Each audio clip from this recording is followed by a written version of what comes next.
터가 있으십니까? 내 삶에 나의 발을 딛고 내가 일어설 믿음의 자리가 분명하십니까? 어떤 것이 있어도 흔들리지 않는 파운데이션, 이 터가 있는지 우리는 이 아침에 한번 물어봐야 할 것 같습니다. 시편 11편은 내 삶에 터가 있습니다 라는 고백을 분명하게 합니다. 즉 어떤 일이 있어도 나는 내 터 위에 섭니다 라는 거예요. 여러분, 오늘 우리가 기도하고 예배하며 날마다 나아가는 것은 내 터를 확인하고 세우는 것입니다. 그리고 그 자리에 나를 그곳에서 일으키려고 하는 것이에요. 그것은 내가 아니라 하나님의 말씀과 하나님이 영광 받으시는 자리인 것입니다. 여러분, 내 터가 분명하기를 소망합니다. 내 터가 그 가운데 온전하게 서기를 주의 이름으로 축원합니다. 아멘. 서울대학교 박금주 교수가 마음에 박힌 못 하나라는 책에서 사람의 마음에 일어나는 여러 가지 컴플렉스를 정리했습니다. 그 중에 보면 보복 컴플렉스라는 것이 있대. 내가 누군가에게 상처를 받으면 반드시 다른 사람에게 또 다른 그런 보복을 하게 된다라는 거예요. 이 사람한테 상처를 받으면 내가 좀 만만한 사람, 대부분 뭐 자녀나 목회자나 아니면 내가 그렇게 해도 되는 그런 사람에게 그냥 그 상처를 쏟아내는 거죠. 보복 콤플렉스가 있대. 돈주왕 콤플렉스.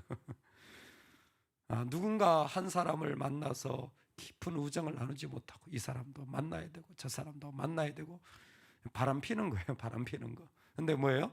자꾸 사람이 있어야 돼. 사람을 만나러 다녀야 돼. 간신 콤플렉스. 미운 짓을 해서라도 사랑받고 싶어하고 관심을 받아야 사는 사람이에요. 박금주 교수님 크리스찬이신 것 같아요. 교회에 예배를 빠지는 사람이 관심 받으려고 하는 경우가 많대요. 관심 받으려고 예배를 빠진대요. 딱 보면 보이죠, 그렇죠? 대중 컴플렉스.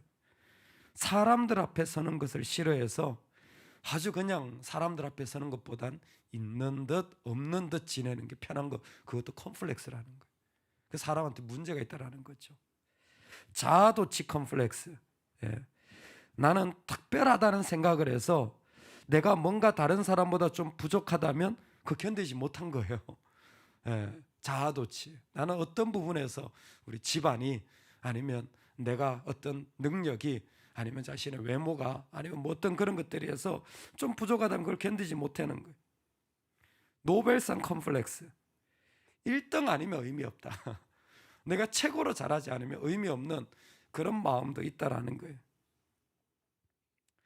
여러분, 꼬인 게 없는 사람이 되시기를 주의 이름으로 축원합니다.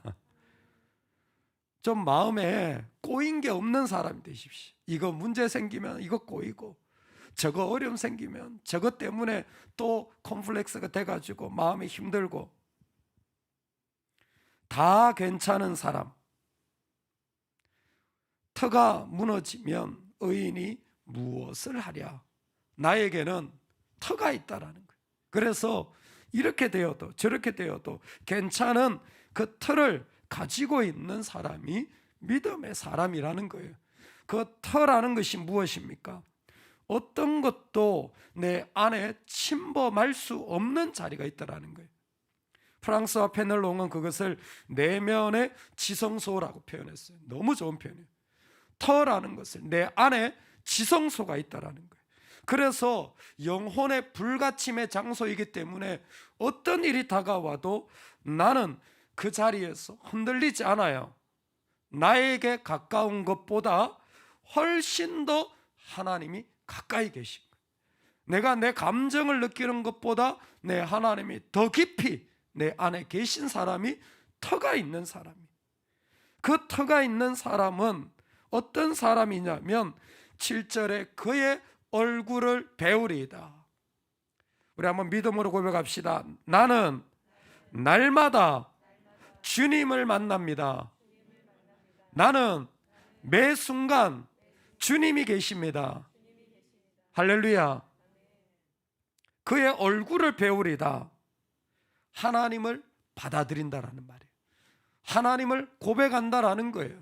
이미 내 안에 계신 주님을 나는 그곳에서 본다라는 거예요. 사실 시편 기자가 놀라운 고백을 하고 있어요. 왜 그러냐면 7절에서 하나님을 내가 본다라는 거예요. 뭐 간단하죠. I see God이에요. 내가 주님을, 하나님을 봅니다예요. 그런데 그 앞에 5절에 보면 God sees me예요. 하나님이 나를 보고 있어요. 하나님이 의인을 감찰하고 있어요. 그러니까 이 표현이 뭐냐면 지금 시편 기자와 하나님의 관계가 어떠냐면 하나님이 나를 보고 계시기 때문에 나도 주님을 보고 있다라는 거예요.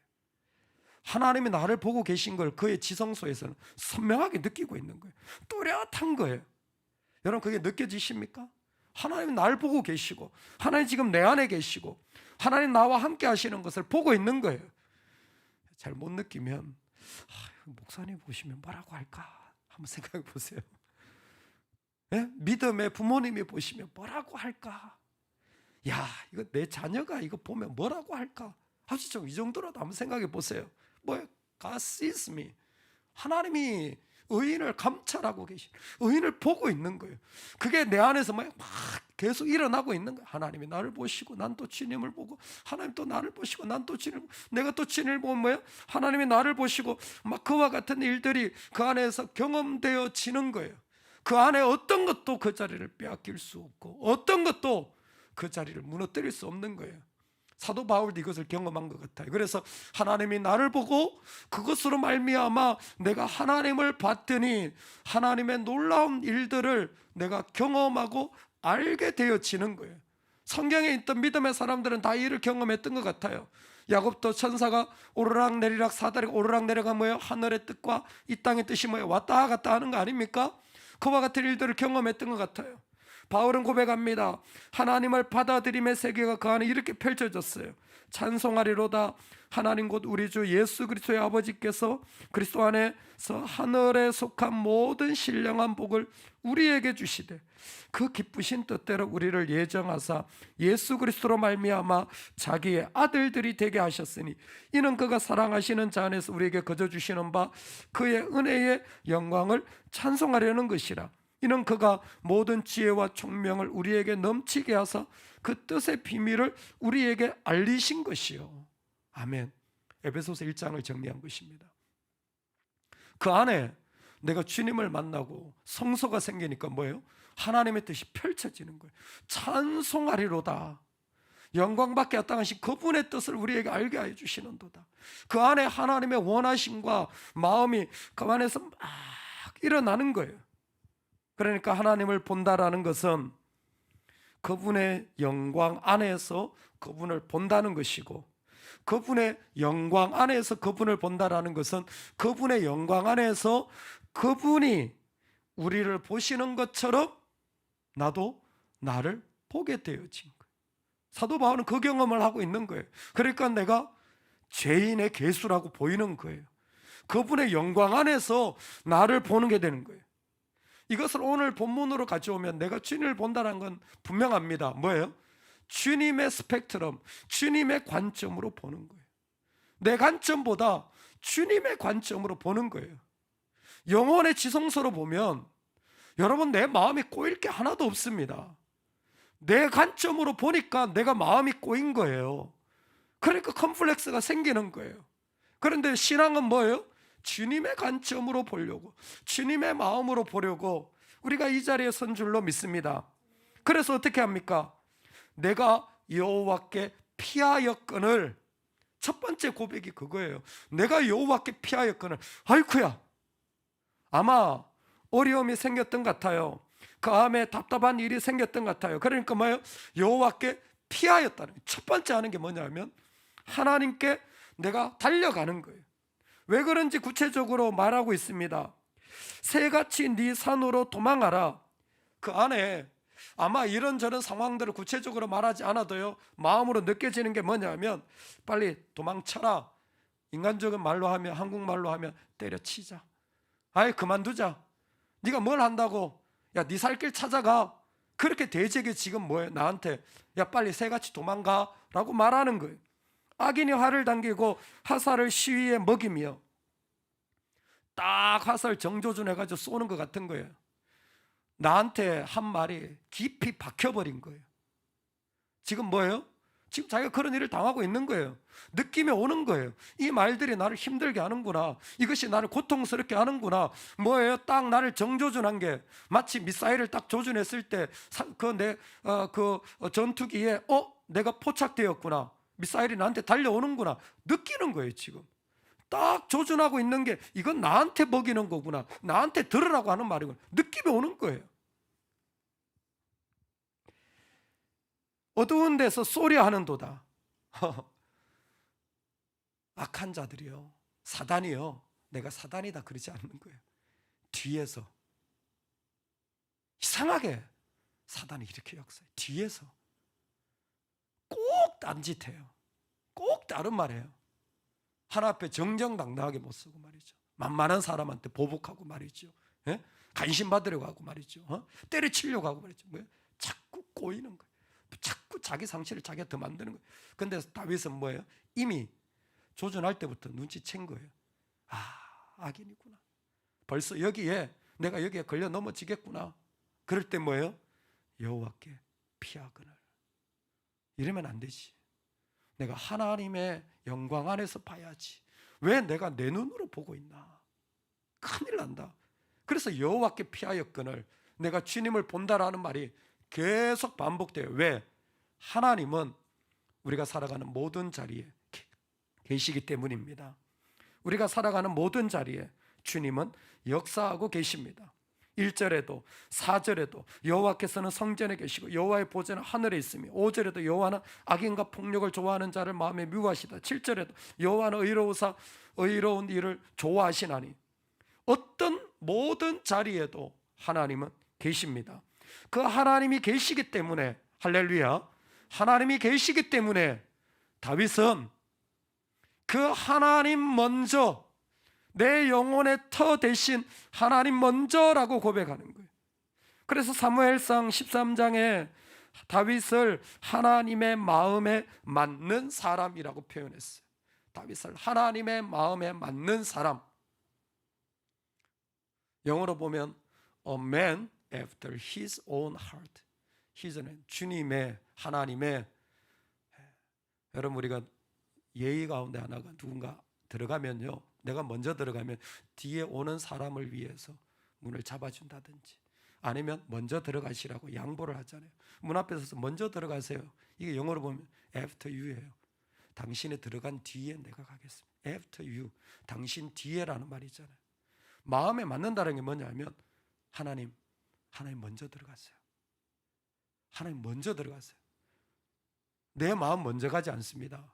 왜? 딱 정조준한 거 딱 눈에 보이거든요. 내 마음 먼저 들어가면 백발백중 내 마음은 꼬여요. 나 힘들어요. 그래서 난 그렇게 하지 않습니다. 난 터가 있는 사람이야. 내 마음에 지성소가 있어요. 어떤 것도 침범하지 못할 자리 뭐예요? 하나님 먼저 들어가세요. 하나님 먼저 원하시는 대로 하세요. 하나님 기뻐하시는 건 먼저 하세요. 하나님 당신 뜻이 먼저 서야 됩니다. 하나님 당신은 원하시는 게 세워지길 바랍니다. 할렐루야. 당신의 마음이 먼저입니다. 그리고 나서 따라갔던 사람이 다윗인 거예요. 늘 좋았던 게 아니에요. 다윗의 인생을 사무엘상에 보면요, 그의 인생 전체를 한마디로 하면 전쟁의 사람이에요. 끊임없이 사울과 갈등했던 사람 아닙니까? 눈만 뜨면 전쟁에 나갔던 사람 아닙니까? 사실 대단한 믿음의 사람이라고 하지만 그의 삶은 처절하게 거지없는, 눈만 뜨면 전쟁해야 되는 상황이었을 거예요. 아마 우리가 그런 자리가 많잖아요. 눈만 뜨면 건강하고, 눈만 뜨면 사람하고, 눈만 뜨면 돈하고, 눈만 뜨면 썩어질 내 자신하고. 그런데도 불구하고 하나님은 그 모든 자리에 계십니다. 그럼에도 불구하고 하나님 그 자리에 역사하시는 분입니다. 그러기에 나는 그 주님께로 나아가는 거예요. 나는 그 주님께 피하는 겁니다. 그 주님 앞에 서는 거예요. 내 터가 무너지면 내가 무엇을 할 수 있겠습니까? 다른 건 몰라도 하나님 앞에 서야 할 내 자리는 빼앗기지 않습니다. 할렐루야. 어떻게 이 터를 빼앗긴단 말입니까? 어떻게 이 터를 잃어버릴 수 있단 말입니까? 어떻게 이 터가 우리 가운데 사라질 수 있단 말입니까?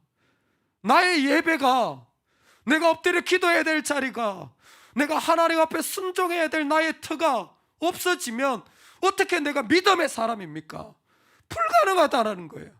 믿음의 사람은 그 영광에 누구도 침범할 수 없는 그 자리를 가지고 나아가는 하나님의 사람이라는 거예요. 내 영혼에 그 누구도 침범할 수 없는 자리가 있기 때문에 다 괜찮습니다. 다 괜찮아요. 여러분, 그래서 믿는 사람이 복된 거예요. 왜? 야, 그 사람은 상할 만한데 안 상해요. 성질 날 만한데 안 성질내요. 기분 안 나빠서 아니요. 느껴요. 나 조준하고 있는 거 보여요. 그런데 뭐예요? 터가 있어요.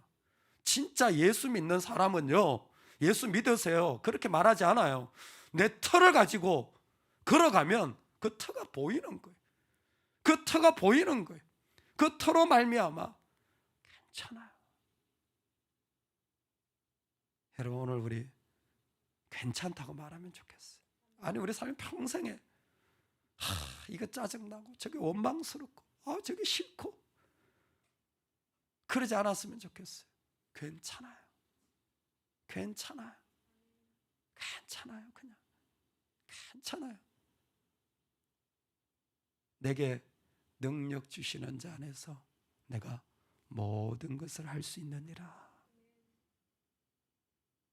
이제는 아시죠? 내가 슈퍼맨이 된다는 게 아니에요. 거기에 모든 것은 풍부에도 처할 줄 알고 비천에도 처할 줄 안다라는 문맥에 같이 들어와 있는 거예요. 즉, 어떤 상황이 돼도 나는 괜찮다라는 거예요. 왜? 나는 주님 안에 성전이 있으니까. 내 터가 있기 때문에 괜찮아요. 여러분, 이제는 세상이 우리를 죽일 수 없어요. 무너뜨릴 수 없습니다. 우리는 이미 이 땅에서 존귀한 자로 쓰임을 받았잖아요. 그러니 세상 사람들이 인간적으로 말하는 콤플렉스들, 그거 십자가에 비하면 아무것도 아닌 것들이잖아요. 내 꼬인 마음, 상한 마음이 뭐 대단한 거라고 그거 부여잡고 살아가십니까? 우리에겐 영원한 터, 내가 바라볼 주님이 계십니다. 우리 그 주님으로 기뻐하며 괜찮습니다. 나는 얼마든지 괜찮습니다. 십자가의 죽은 자로 고백할 수 있기를 간절히 축원합니다. 아멘, 아멘.